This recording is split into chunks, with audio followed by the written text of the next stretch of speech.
झाली या भेटी हरिदासाची ऐसे बळ नाही अनेकाचे अंगी तीर्थ जगी दानव्रत चरणीचे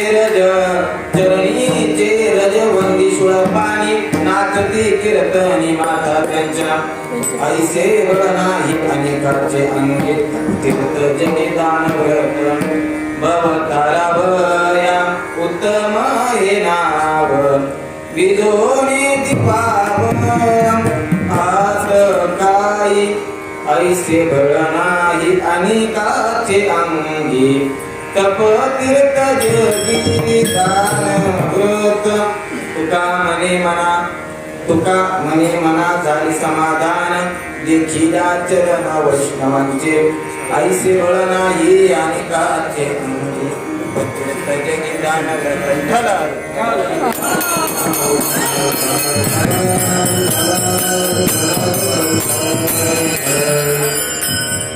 समचरण सरोजम सांद्रलितांबुदाभं जगनने तपानि मंडनं मंडनानं तरुण तुलसी माला कंदनं कंदनेत्रं सदयधवलास्तं विठ्ठलं चिन्तयामि पाण्डुरङ्गाकरो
वैराग्यवंतं सुचारयुक्तं नमामि आता अभिनव भागीरथी जी जागृत कलाकारिणी ते शारदा विश्वमोहिनी नमिलिया आता हे आपुले चौपाळूनिया भले पुरी स्वरूपामुळे श्री गुरूंचे पाप ताप दैन्य जाय डावटी झाली या भेटी हरिदासाची ऐसे बळ नाही आणि काच अंगी तपतीर्थ जगी दानव्रत श्रीमंत श्री जगद्गुरु तुकोबाराय या अभंगातून नामस्मरणाने पवित्र झालेल्या संत महात्म्याच्या महिमेचं संत महात्म्याच्या भेटीचं वर्णन करतात.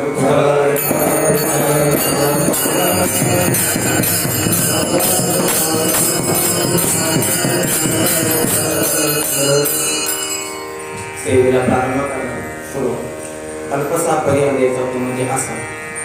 आज खूप महत्वाचा दिवस हिंदू संस्कृतीमध्ये अत्यंत महत्वाचा असणारा सर्वात मोठा असणारा दसरा हा अश्विनी शुद्ध दशमीला येतो. अश्विनीच्या पहिल्या महिन्याच्या पहिल्या दिवसापासून ते 9 दिवस नवरात्री असते आणि 10वा दिवस म्हणजे हा दसरा, त्याला विजयादशमी असं म्हणलेलं आहे. सर्वात महत्वाचा असा हा दिवस आहे. याच दिवशी सरस्वतीचं पूजन केलं जातं, शस्त्रांचं पूजन केलं जातं. याच दिवशी प्रभू रामचंद्रांनी रावणावर विजय मिळवला.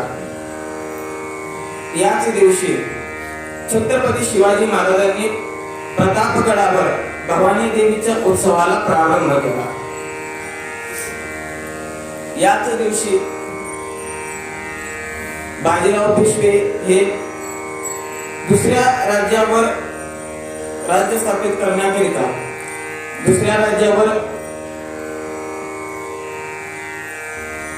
आक्रमण करण्याकरिता याच दिवशी जायचे. हा दिवस खूप महत्वाचा आहे. याच दिवशी हा याला 3.5 मुहूर्तांपैकी एक मुहूर्त आहे. यालाच विजयादशमी असं म्हटलेलं आहे. हा खूप महत्वाचा दिवस आहे.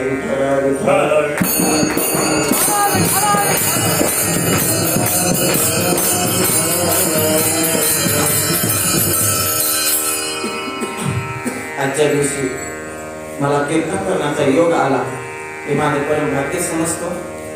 पुढे येईल का नाही याचं माहित नाही, पण आज आला त्याचं कारण कुंडलिक महाराजांनी सांगितलं की काय माझं कीर्तन बसलं नाही त्यामुळे तुम्ही करा. त्यांच्यामुळे आज मला योग आला. त्यामुळे जसं गुरुवारी बुद्धी देतील ज्ञानोबाई बुद्धी देतील तसं या अभंगावर बोलण्याचा प्रयत्न करणार आहे.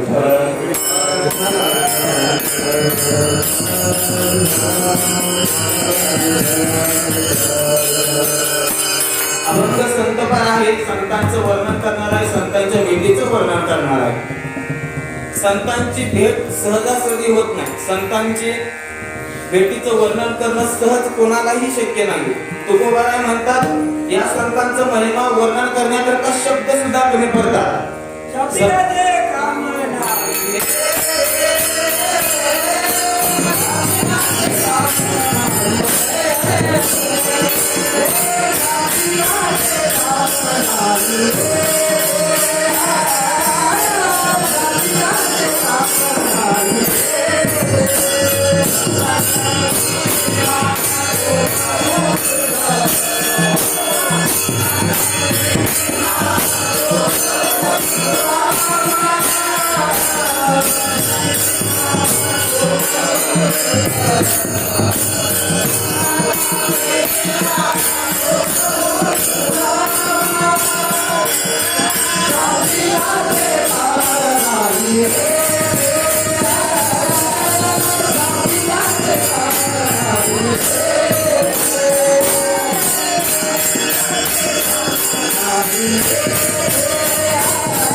महिमा दुर्गम शांतिकांचे काम नाही येते. शब्दाला सुद्धा त्या संतांचं वर्णन करता येत नाही. नव्हे तर ज्या संतांचं वर्णन करण्याकरता ब्रह्मादिकाची सुद्धा बुद्धी खंडित होते. ब्रह्मा विष्णू महेश यांना सुद्धा त्या संतांचं वर्णन करता येत नाही. तिथे तुम्ही आम्ही काय वर्णन करणार आहे. त्यामुळे त्या संतांच्या चरणावर मस्तक ठेवणं हेच चांगलं आहे. मस्तक चरण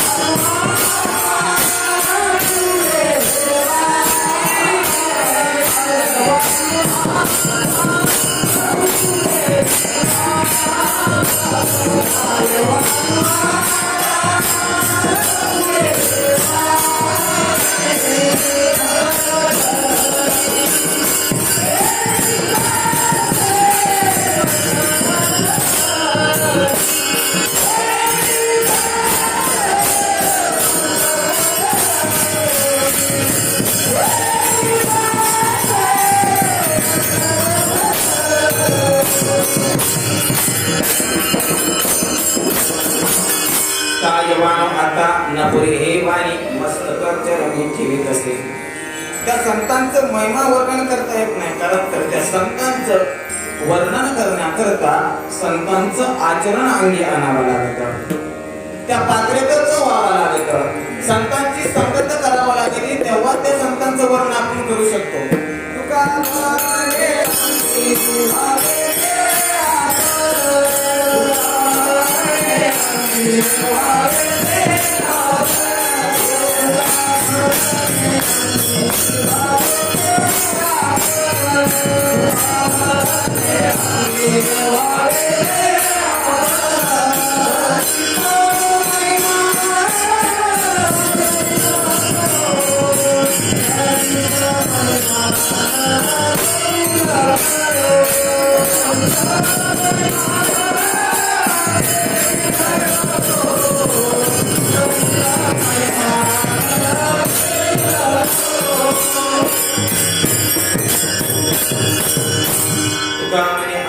वाढते आचरण तरीच महिमान केलं करो. त्या संतांचं वर्णन करण्याकरता संत व्हावा लागतं, संतांचं आचरण अंगी व्हावं लागतं, त्या पात्रतेच व्हावं लागतं. तुकोबराई संतांचं वर्णन करतात, मग तुकोबराई संत होते. तुकोबरायांना संतांचा महिमा कळालेला होता, तुकोबरायांना सुद्धा संतांची भेट झाली होती, आणि संतांची भेट झाल्याच्या नंतर तुकोबरायांना जो अनुभव आला, तो अनुभव तुकोबराय अभंगाच्या प्रथम चरणात प्रकट करतात.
संतांची भेट झाल्याच्या नंतर पाच ताप दैन्य हे उठावटी जातं, तात्काळ जातं, पण केव्हा झाली या भेटी हरिदासाची. या हरिदासाची भेट झाल्याच्या नंतर हरिदास कोण? हरिदास, हरिदास म्हणजे काय? हरिदास कोणाला म्हणतात? हरिदास जे हरीचे दास झालेले आहेत ते हरिदास का? तर नाही. मग हरी ज्यांचा दास झालेला आहे त्या हरिदासाची भेट झाली आहे. त्या हरिदासाची भेट झाल्याच्या नंतर पाप ताप दैन्य हे उठावटे जातं.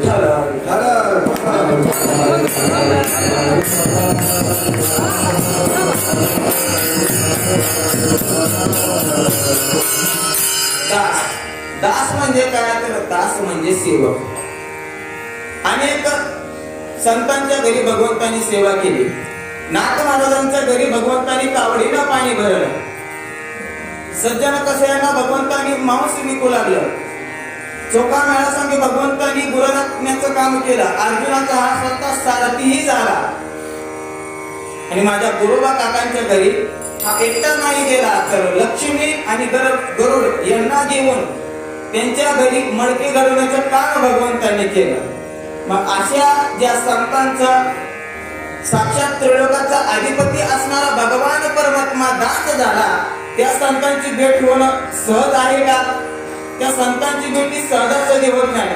फार दुर्लभ आहे त्या संतांची भेटी. किती दुर्लभ आहे?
चंद्रामृत सुखेसिला रवी असता जाता तरेविला बाह्य हेरा सागर तरेविला परी त्या साधूची भेट न होईल. संत भेटणं, संतांची भेट होणं किती दुरापास्त काम आहे याचं वर्णन नाथ महाराज करतात. चंद्रामृत सुखेसिला, चंद्रामध्ये अमृत असतं असं सर्व शास्त्रांनी वर्णन केलेलं आहे. त्या चंद्रामध्ये असलेला अमृत प्राशन करण्याकरिता, ते चंद्रामृत आपल्याला प्राशन करता येत नाही. त्या चंद्रातलं अमृत असणार त्याला प्राशन करण्याकरिता चकोर पक्षी व्हावा लागतो. ज्ञानोबराय वर्णन करतात, शारदीचे चंद्र कोळे माझे अमृत तन कोवळे, ते वेचिता मन मवाळे चकोर तरगे. शरद ऋतूच्या शुद्ध चांदण्यामध्ये पडलेलं चंद्रकिरण, त्या चंद्रकिरणामध्ये असलेलं चंद्राचं अमृत, ते अमृत प्राशन करण्याकरिता चतुर पक्षाचं पिल्लूच असावं लागतं. त्याला ते चंद्रामध्ये असलेलं अमृताचं कण प्राशन करता येतात. तोच त्या चंद्राचं अमृत प्राशन करतो. त्या चकोराचं वर्णन करत असताना ज्ञानोबराय वर्णन करतात की कुमुददळाची एक काठी, जो जेवीला चंद्रकिरण चोकटे, तो चकोर काय वाळवंटी चुंबित असे. कुमुददळाच्या ताटावर पडलेलं अमृतात चंद्रकिरण, त्या चंद्रकिरणामध्ये असलेले अमृताचे कण कुमुददळाची एक ताटे, कुमुददळाचं ताट केलं. त्या ताटामध्ये पडलेल्या अमृताचे चंद्राचे किरण, त्या किरणामध्ये असलेले अमृताचे कण ते वेचण्याकरिता चकोर पक्षीच लागतो. तो चकोर पक्षीच त्या चंद्रामृताचं सेवन करू शकतो. मग त्या चकोर पक्षाने ते अमृताचं सेवन केल्यावर तो काय वाळवंटी चुंबीत असे. तो काय वाळवंटाला आपली चोच लावायला जाईल का? ज्ञानोबराय प्रश्नार्थक असं आपल्याला सांगतात. प्रश्नार्थिक वाक्यातला पुढचा प्रश्न जर काढून दिला तर एवढं आपल्या लक्षात येतं की कुमुददळाच्या ताटामध्ये पडलेलं चंद्रकिरण, त्यामध्ये असलेलं चंद्रामृत त्याचं भक्षण करण्याकरिता, त्याचं भक्षण करणारा याची विद्या फक्त चकोराला येते. योगांना सुद्धा ती विद्या येते असं शास्त्र वर्णन करतं. पण थोडासा जर विचार केला तर चकोराला जे शक्य आहे, योग्याला जे शक्य आहे, ते सामान्य माणसाला शक्य आहे असं आपल्याला म्हणता येत नाही. पण नाथ महाराज सांगतात, सामान्य मनुष्याला जे शक्य नाहीये असं ते चंद्र अमृत प्राशन करण्याची कला एखाद्या सामान्य व्यक्तीला सुद्धा प्रयत्नाने साध्य करता येईल. पण त्या संतांची भेट त्यांना होणार नाही. चंद्रामृत सुखेसी विविला पुढं वर्णन करतात, रवी असता जाता धरवेल, अस्ताला जाणारा रवी सूर्य जर मावळा लागला, त्या मावळत्या सूर्याला थांबवायचं काम अनेक पतिव्रतांनी केलेलं आहे. त्याची वर्णनही शास्त्रामध्ये आलेले आहे. अनेक पतिव्रतांनी त्या मावळत्या सूर्याला थांबवलंय. म्हणजे त्या मावळत्या सूर्याला थांबवणं सुद्धा शक्य आहे. पुढे वर्णन करतात, बाह्य हेळा सागर करवेल. आपल्या बाहुबलाने असीम असणारा समुद्र सुद्धा तरुण जाता येईल, हे सर्व काही करता येईल, पण त्या साधूंची, त्या संतांची भेट होणार नाही. त्या साधूंची भेट फार दुर्लभ आहे असे तुकोबारा वर्णनात बहु अवघड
अवघड आहे संत भेटी, तरी सगळेटी करुणा केली.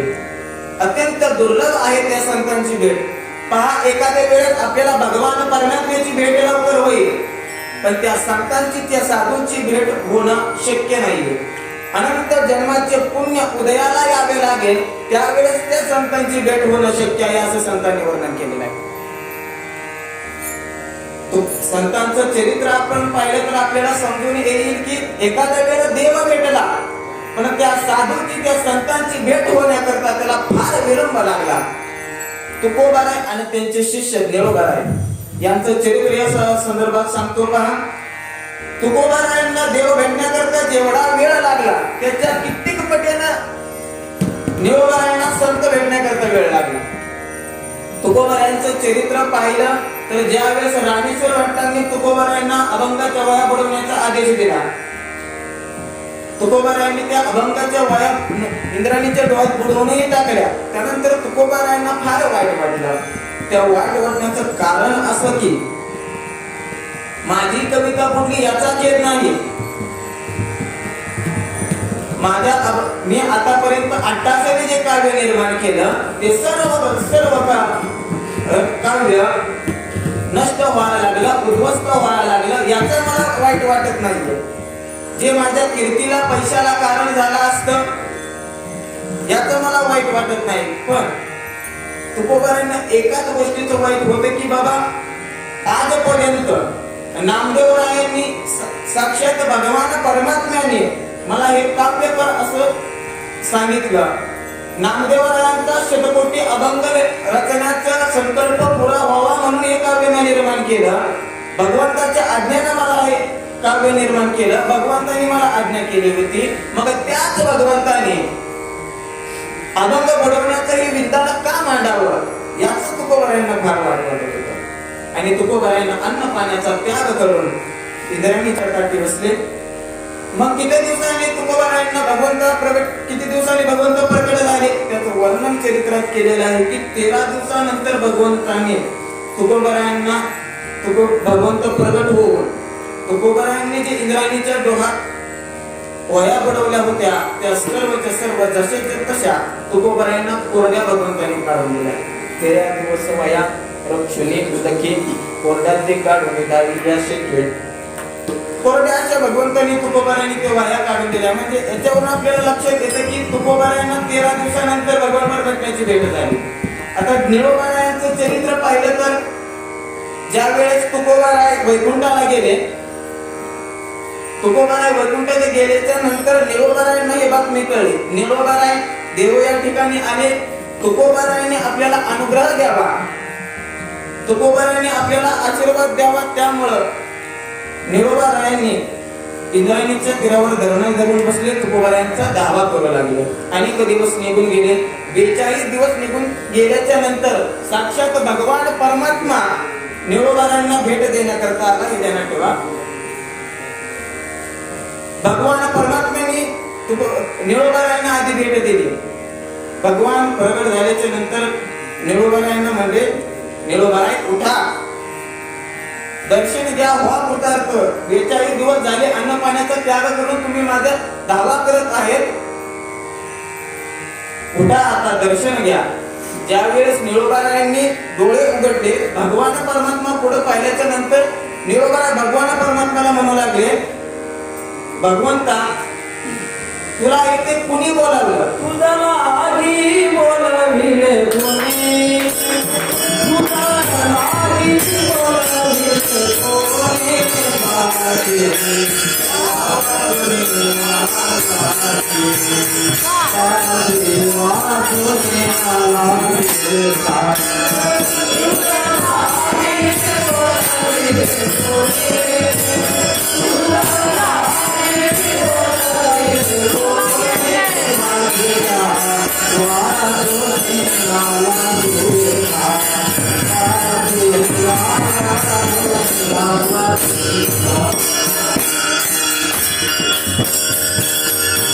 तुला येथे बोलाविले कोणी? तुला येतं कोणी बोलावलं?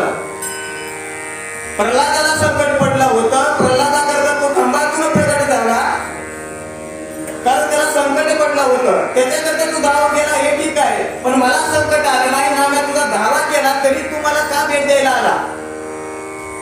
असं ऐकल्याच्या नंतर तो भगवंताला वाटलं निळोबाने चेष्टा करतायत काय. भगवंत म्हणजे निळोबाने चेष्टा सोडा, या दर्शन. 42 दिवस झाले तुम्ही अन्नपाण्याचा त्याग करत केला आहे, माझा दावा करत असताल तुम्ही.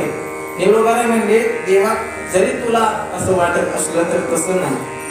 खरं पाहिलं तर देवा मी तुला ओळखतच नाही. निळा म्हणे देवा न ओळखूची तुला देवा, आम्ही तुला ओळखतच नाही. मग हा दावा कुणाकरता करताय? तुकोबाचा दावा करीत असो, तुकोबारायांचा दावा करीत आहे. असं ऐकल्याच्या नंतर भगवान परमात्मा वैकुंठाला निघून गेले. आणि तिथे गेल्याच्या नंतर तुकोबारायांना सांगितलं, एक भक्त तुमचा दावा करतोय, तुमची आराधना करतोय, जा त्याला तुम्ही दर्शन देऊन या. तुकोबाराय आले, निळोबारायांना दर्शन दिलं, निळोबारायांना अनुग्रह केला. त्यानंतर निळोबारायांनी अनेक अभंगाची रचना केली, तो भाग नाही घेत. पण निळोबारायांना 42 दिवस आणि तुकोबारायांनी दर्शन दिलं. पण त्याच्या आधी निळोबारायांना सुद्धा देवाची अधिक भेट झाली. त्यामुळं देव भेटण्याकरता वेळ नाही लागत, तर संत भेटण्याकरता फार वेळ लागतो.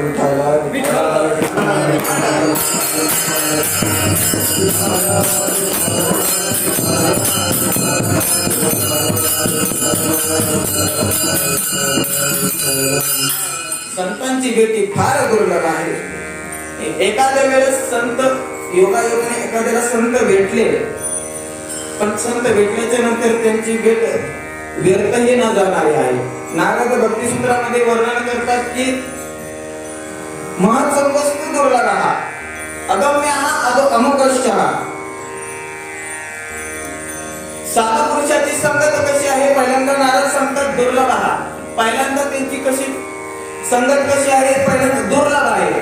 पण संतांची भेट झाल्याच्या नंतर, त्यांची संगत झाल्याच्या नंतर त्यांच्या संगतीने काय फल प्राप्त होईल हे सांगता येत नाही. अगम्य असं त्यांची संगत आहे. पुढे सांगितलं अमुकश्चः, त्या साधूंची भेट झाल्याच्या नंतर त्या संतांची संगत झाल्याच्या नंतर ती व्यर्थ सुद्धा न जाणारी आहे. विठ्ठला विठ्ठला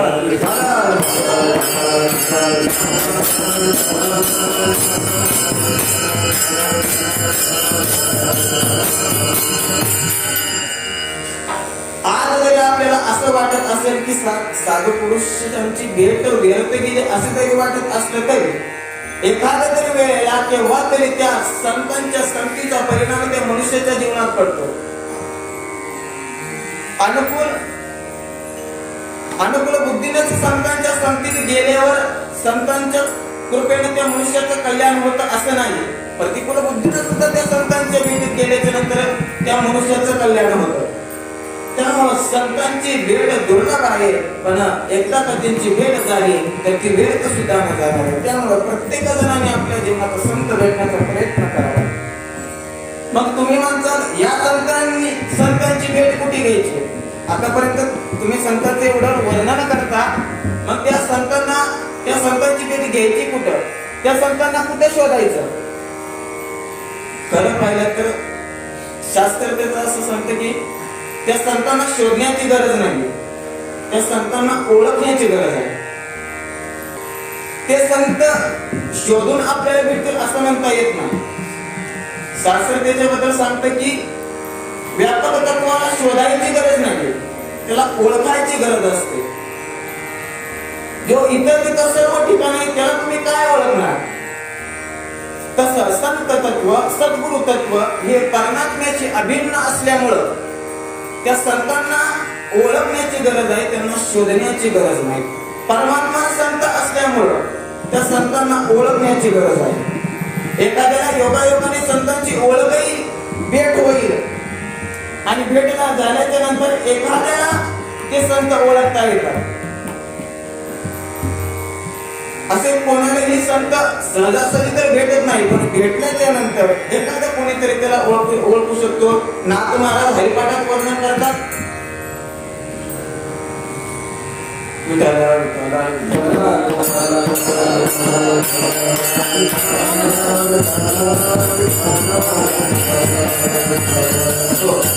नाथ महाराज हरिपाठात वर्णन करतात, दिसती जनिवनी प्रत्यक्ष लोचनी एका जनार्दनी ओळखीला.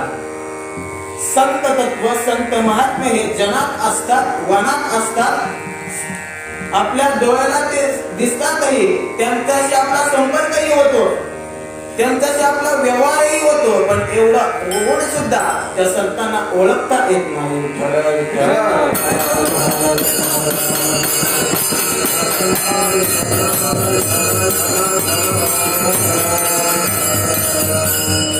एखादा कोणीतरी त्या संतांना ओळखू शकतो. नाथ महाराजांचा एखादा कुठेतरी अधिकारी निघतो आणि त्या संतांना ओळखण्याची क्षमता होतो. नाथ महाराजांचा कोणी जीवन पाहिलं तर नाथ महाराजांना जनार्दन स्वामी, नाथ महाराजांचे शिष्य जनार्दन स्वामी, आपले गुरु जनार्दन स्वामी, जनार्दन स्वामींचा आणि नाथ महाराजांचा जो संबंध आला. कोण होते जनार्दन स्वामी? एका देवगिरी वरचे किल्ल्यावरची मोठी मोठी जबाबदारी सांभाळणारे, प्रसंगाविषयी लढणारे, युद्ध करत असताना आपण कोणाला मारतो याचा गैर न करणारे, अपराध्याविषयी कठोर असे दंड करणारे, असे जनार्दन स्वामींची प्रसिद्धी असताना त्यांना संत म्हणून कोण ओळखल का? नाथ महाराजांशिवाय त्यांच्याकडे संत म्हणून अजून कोणी गेलेलं नाही. नाथ महाराजांनी त्यांना ओळखलं, हे संत आहेत, हे साधू आहेत आणि यांची शरणागती पत्करल्याशिवाय, यांना शरण गेल्याशिवाय आपलं कल्याण होणार नाही. त्यामुळे यांची काय शरणागती केली पाहिजे हे विचार फक्त नाथ महाराजांच्या अंतःकरणात येऊ शकतात.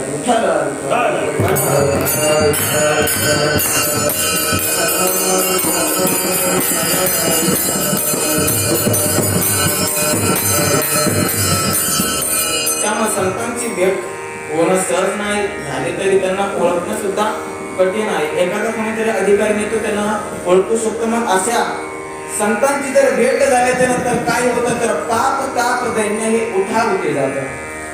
पाप संचितातलं पाप, संचितातलं पाप असतं असं नाही, संचितातलं पुण्य सुद्धा पापच असतं. जन्मा येणे गडे पातकाचे मूळ. जन्माला येणं हे सुद्धा पातकच आहे. म्हणजे आपल्या संचितातलं पुण्यामुळेच आपल्याला जन्म भेटतो आणि त्यामुळेच जन्माला यावं लागतं. म्हणून संचितातलं पुण्य सुद्धा हे पापच आहे. अजून पाप निर्माण करणे अजून साधन आहेत. काही पाप, वाचिक पाप, मानसिक पाप, काही कर्म आहेत, विहित कर्म आहे, निषिद्ध कर्म आहे. विहित कर्म शास्त्राने कर म्हणून सांगितलेले, ते जर केल्याच्या न केल्याने होणारं पाप हे विहित.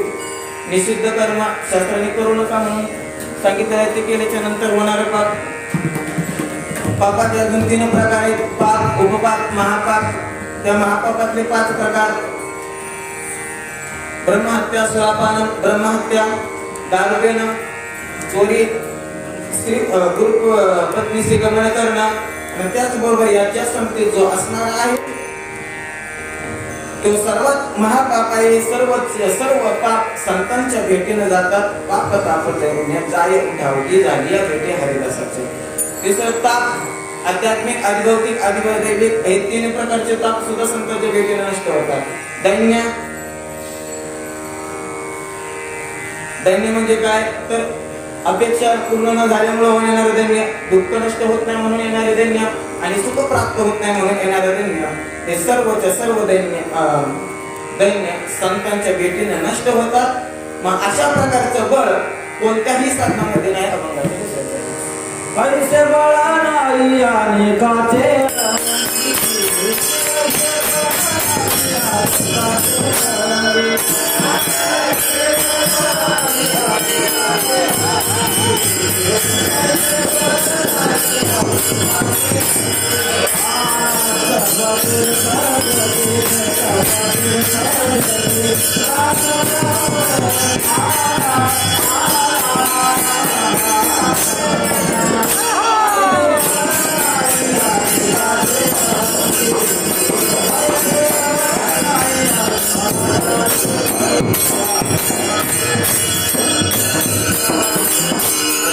नाही अनेकाचे अंगी तपत तीर्थ जगी दानवर. मग अशा प्रकारचं बळ कोणत्याही साधनामध्ये नाही, ना तपामध्ये नाही, तीर्थामध्ये नाही, ना व्रतामध्ये नाही. अशा प्रकारचं बळ कशामध्ये नाही. साधनामध्ये बळ आहे, शक्ती आहे. कोणतीही वस्तू निरर्थक अशी नाहीये.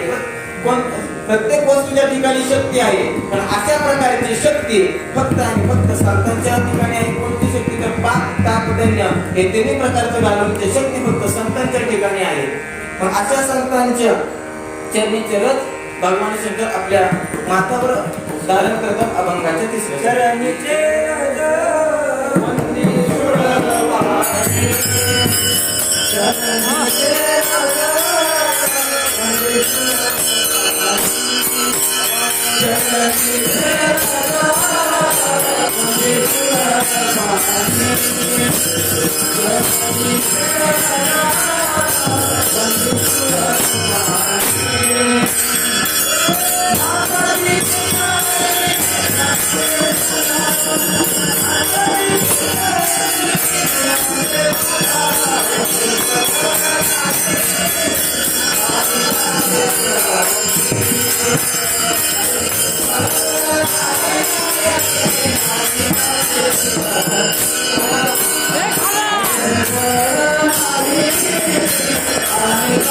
सुरवारी.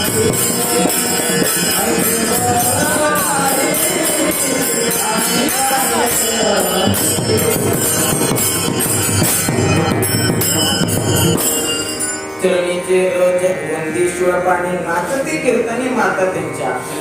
जे संत कीर्तनात नाचत असताना त्यांचे चरणातले जे रजकण उडतात, त्यांच्या चरणाची जी धूळ उडते, ते रजकण भगवान शंकर आपल्या माथ्यावर धारण करतात. चरणीचे रज वंदी शुळपाणी नाचती कीर्तनी माता त्यांच्या. अजून ते संत कसे आहेत तर भवतारावया उत्तम हे नाव विधून येथे पावा हात काय. भवसागर तरुण जाण्याकरिता भवसागर ज्ञानोबा आहे. या भवसागराला संसार असे म्हणतात. संसार म्हणजे काय? जन्माला येणं आणि जन्माला येऊन मरण, याला संसार असं म्हणतात. पुनरुक्ती जननम पुनरुक्ती मरणम पुनरुक्ती जननी जठरेशयम,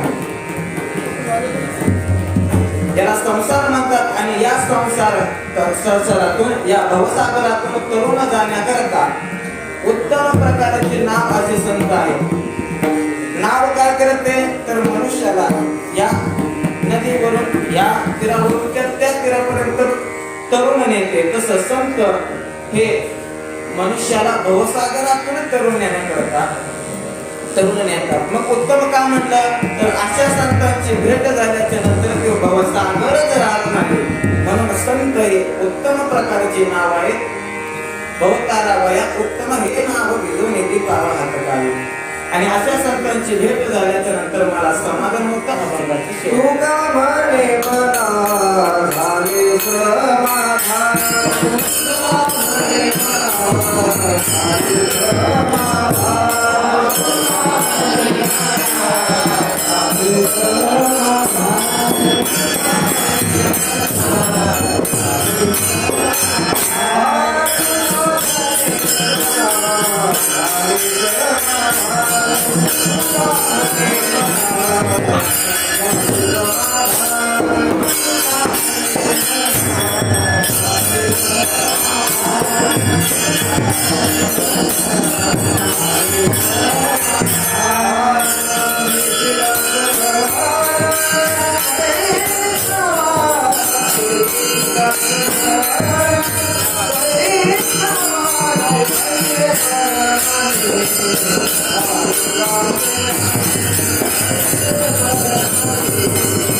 तुका म्हणे मना झाले समाधान, तुका म्हणे मना झाले समाधान,